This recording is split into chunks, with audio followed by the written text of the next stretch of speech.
Hello everyone and welcome back to my channel. Today I'm going to be talking through all the books I read during the month of May. Now since school got wrapped up, I've been able to read a lot more, so I actually finished 20 books during the month of May. Before we get started, remember to like and subscribe. Now let's get to the books. Alright, we're going to start with the nonfiction that I read this month, and I'm just going to go ahead and reveal how big of a nerd I truly am, because the first book I read during the month of May is What It's Like to Be a Bird by David Allen Sibley. David Allen Sibley is the writer and illustrator of what I think is the best birding guide to birds in North America. It's just known as the Sibley. Some people will say it's the Patterson, but I don't think that's true. I think they're wrong. But this book is more of a coffee table book, and it talks a lot about bird behavior. If you are just like really into bird IDing, this is not the book for you. But if you're like me and you want to be able to ID the birds and also like know about why they're doing what they do, this is a great book. Plus the illustrations are done by Sibley, so they're just like gorgeous. I gave this book 4 out of 5 stars. All right, so next up I finished a little book called I Hate Men by Pauline Harmange. She is a French blogger, and basically the thesis of this little book, it's less than 100 pages, is it's not unreasonable to have contempt for and mistrust men. And it's not quite as edgy as it sounds. I don't think it's as edgy and controversial as she wanted it to be, but it was really funny, and I loved everything she had to say about female friendship in particular. A quote that I really loved was, "Female solidarity is never frivolous. It's always political." Yes, Queen, yes. I don't have it with me because I've actually lent it to my friend Kelly to read. Kelly, read it. You'll love it. If you are a fan of the essays of Roxane Gay or We Should All Be Feminists by Chimamanda Ngozi Adichie, you will love this. I gave it 4.5 out of 5 stars. All right, next up for nonfiction, this month I finished Pushout, The Criminalization of Black Girls in Schools by Monique W. Morris. This book is incredible. This was this spring semester pick for our school's anti-racist book club, and I'm so glad we chose to read it together as a staff. So Dr. Morris argues that there's not enough being done to address how Black girls in particular are impacted by the school to prison pipeline. So she talks about Black girls having attitude in schools, which is one of the main reasons that Black girls get written up or suspended or expelled. She talks about how the presence of school resource officers who are not trained to deal with trauma can re-victimize and re-traumatize victims of sex trafficking or sexual abuse, which I thought was really interesting. It was just a great call out for people like me who try to be really up to date on racial justice issues, because there is a lot more information about Black boys and how to keep them from ending up in these confinement situations than there are Black girls. This was outstanding. Please go read it, especially if you're an educator. Gave this 5 out of 5 stars. So the other racial justice and social justice oriented book that I read this month was Making a Mass Institution, Indianapolis and the American High School by Kyle P. Steele. This was a very obscure book and it was expensive to buy. I think I paid $35 for it, even though it's like little. And I was actually the first person to review this book on Goodreads. I think it was originally like a thesis or a dissertation, but this book talks about racism in Indianapolis in particular, which was something I was very interested in. So it starts off with the founding of the first 2 high schools in Indianapolis, which are Short Ridge on the north side and Manual on the south side. And it goes a lot into the creation of Crispus Attucks High School, which, if you're not from Indianapolis, it's the segregated all-Black high school that existed in the city for many, many years. Spoiler alert. The Indianapolis public school system has a history that's deeply rooted in racism and classism. Did you know that IPS got sued by the federal government because they said they desegregated and just kept redistricting so Short Ridge would remain as white as possible? I didn't know that. So this book had so much cool information in it, but I will say that since it was originally a very academic pursuit, some of the language in it might be a little bit cumbersome for some readers. I gave this one 4.5 out of 5 stars. I read 3 memoirs this month, and the first one was Crazy Brave by Joy Harjo, who's an American Indigenous poet. I did not know a lot about her going in. I just know that I want to read more American Indigenous voices this year, and this was a great place to start. This memoir was wild. Definitely unlike anything I've ever read. The way she talks about her ancestors and how she's interacted with the legacy of her ancestors throughout her life almost felt like magical realism, the way she wrote about it. So this follows her early life. She is a child of divorce, and her parents are from two different tribes. She is half Creek and half Seminole, Native American. And this follows her growing up and trying to escape the legacy of domestic abuse that's in her family. It was heartbreaking at times and just contained a whole lot of wisdom. I gave this one 4 out of 5 stars. This month, I decided it was finally time to pick up A Promised Land by Barack Obama. I listened to this one on Audible and I highly enjoyed the experience. I think it was a lot less intimidating because the book, if you've ever seen it, it's pretty thick. It's a thick boy. I really enjoyed this book. It starts with a little bit of his early life and spends time on how he became a public official, and it goes all the way through the assassination of Osama bin Laden. I liked hearing his more honest and unfiltered perspective about things that he didn't have any freedom to discuss publicly, like his actual real opinions, such as the scandal with his pastor Jeremiah Wright when he was running for office. I can't wait to pick up the next one. I gave this 5 out of 5 stars. Okay, so my favorite nonfiction that I read in May was part memoir, part cultural criticism, part essay collection, and that was Minor Feelings by Cathy Park Hong. May was Asian American Pacific Islander Heritage Month, so I thought that would be a great time to pick this up. This just blew me away. Oh my gosh. So she is primarily a poet, and she has said that she hesitated to talk about her racial identity in her poems because she felt that poets of color are sometimes like pigeonholed into only talking about race or judged for only talking about race. So she decided to address her identity, or her various identities and the way they intersect, rather, in an essay collection. Minor Feelings, the title, refers to the feelings of shame that she and many other children of immigrants feel when they don't feel like they're living up to the model minority myth and the supposed success that all Asian Americans have in the United States. This was a top tier essay collection, right up there with Roxane Gay's Bad Feminist, in my opinion. Gave this 5 out of 5 stars. All right, so next I wanted to talk you through the middle grade and YA that I read in the month of May. Strangely, I only read 3 of those types of books in the month of May, which is very unlike me, but whatever. The first one I read was Becoming Muhammad Ali by Kwame Alexander and James Patterson. I've not read a lot of Kwame Alexander, but he's very highly regarded in the YA and middle grade sphere. So I was very intrigued by him collaborating with James Patterson, of all people. And this goes through Cassius Clay, later Muhammad Ali's early life and how he got interested in boxing. This was great. I liked them talking about the racism that he experienced, but it was a very sportsy book, which are maybe my least favorite kind of middle grade and YA books, but my students are gonna love this, and I was very interested in his early life. I gave this one 3 out of 5 stars. The other middle grade that I picked up this month was Stand Up, Yumi Chung by Jessica Kim. This is an advanced reader copy. My stack of ARCs has been getting out of control. I pick them up all over the place from different booksellers or different conferences.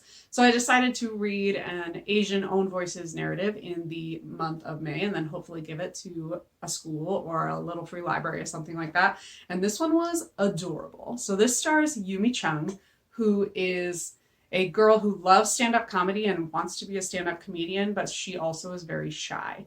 So one day she's walking home and she stumbles upon a comedy camp hosted by her favorite YouTuber slash comedian, and she gets mistaken for another camper, Kei Nakamura, and just like goes with it. So there's lots of like deceit and how she's going to get out of this. But I especially love the family dynamics in this. Her parents own a Korean barbecue restaurant and are immigrants. So it talks a lot about their hopes for their 2 daughters, but also their daughters, you know, struggling with the weight of all those expectations from their parents. This was adorable.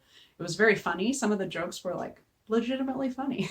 I gave it 3.5 out of 5 stars.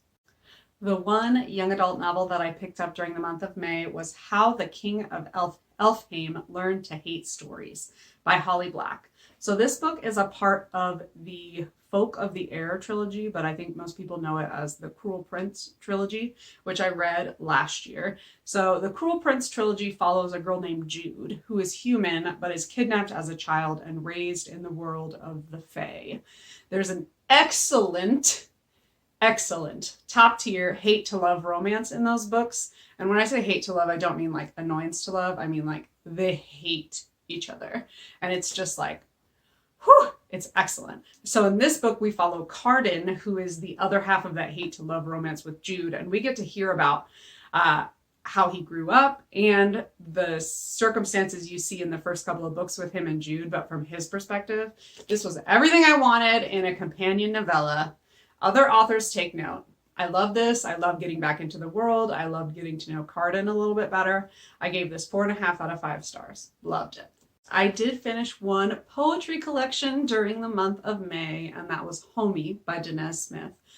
This is another advanced reader copy, but it's not one I'm going to give away. This is one I am keeping forever. Danez Smith is incredible. If you've watched my June TBR, you know I'm going to pick up a second Danez Smith this coming month. It's called Homie because a lot of the poems are based on Danez's experience losing a close friend to suicide. And whew, feelings, y'all. I started it in April and it took me a long time to finish it, even though it's very, very small. But sometimes I would just need to sit for a second after finishing a poem.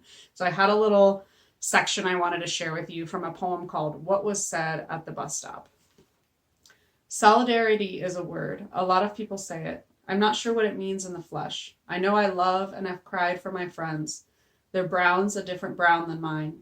I've danced their dances when taught and tasted how their mothers miracle the rice different than mine. I know sometimes I can't see beyond my own pain, past black and white, how bullets love any flesh. I know it's foolish to compare. What advice do the drowned have for the burned? What gossip is there between the hanged and the buried? Just incredible. 5 out of 5 stars. Read Danez Smith's stuff. Read it. Next up, I did read a lot of adult fiction this month, mostly romance, but some other stuff too. First, I wanted to show you A Visit from the Goon Squad by Jennifer Egan. I wanted to love this one, and I was pretty disappointed when I didn't. So this follows Benny, who is an aging music executive, and his assistant Sasha. And it sort of is a collection of interconnected stories from them and their friends and families. So it spans a lot of different locations and time periods. And I just it didn't make a deep impression on me. Maybe because I just read Girl, Woman, Other by Bernardine Evaristo a couple months ago, which is that same kind of format, but the stories in that book just clicked together in a much more cohesive way, in my opinion. The main themes of this book seem to be like existential dread and how time is fleeting and how everyone's gonna die. And it just like didn't really do it for me, but it was very well written and I did enjoy each story on its own. I just wanted them to fit together a little better. I gave this 3.5 out of 5 stars. The other literary fiction that I read this month was The Midnight Library by Matt Haig. This won the Goodreads Choice Award in 2020 for fiction, and it beat out a lot of really good books, so I was excited to get my hands on this one and read it. So the premise of this book is that right before you die, as you are dying, you go to this place called the Midnight Library that is full of thousands of books that have thousands of different versions of your life. So we follow Nora, who goes through all of her regrets and poor choices that she's made and lives the lives she would have lived if she had made different choices. If it hadn't been done as well as it was, it could have been really saccharine and cheesy, but I just thought it was really, really well done and it made me feel a lot of feelings. I gave it 5 out of 5 stars. A big content warning for this one for suicidal ideation and depression. I also finished the 5th season by N.K. Jemisin this month. This was a book club pick, and I was so glad that Nathan picked it. Well done, Nathan. This was a reread for me. I read the whole series last year on Audible, and it's outstanding on Audible, but I decided to pick up the physical copy this month, and I do not regret that choice. It's a very different reading experience, but they're both good. Recommend either way. So this is one of my favorite fantasy novels of all time. It takes place in a world called the Stillness, where the earth is considered evil and civilization ending disasters happen just like periodically every couple hundred or 1,000 years. And it follows Esun, who is a woman secretly living as what's called an origin, which means she can harness the power of the earth and manipulate the earth. So she can start or stop earthquakes, depending on what she wants to do. So she comes home and discovers that her husband has murdered her son and kidnapped her daughter, their daughter, I should say, because he's discovered that both of the children are origins as well. Everything about this series, the world building, the pacing, the characters, the mysterious elements in it, these are fantastic books. If you like fantasy at all, I guarantee you will love these. Gave this 5 out of 5 stars. Probably going to continue a reread of the whole series. This month I read one science fiction adult novel, and that was Hail Mary by Andy Weir. Andy Weir is probably most famous for his first book, The Martian, which was later turned into a movie. And I just think his books are all just barrels of fun. So this is his latest release, and I'm happy that I got to it on Audible this month. It stars Dr. Ryland Grace, who wakes up and has very little idea of who he is, but he knows he's on a spaceship, and he knows that the other 2 astronauts on the ship with him are both dead. So he has to figure out who he is and why he's there. I love the amnesia elements of this because we got to discover more things about his character as the story went along, in addition to why he's there. I just loved every moment of it. I listened to it really, really fast. This was so fun. I gave it 4 out of 5 stars.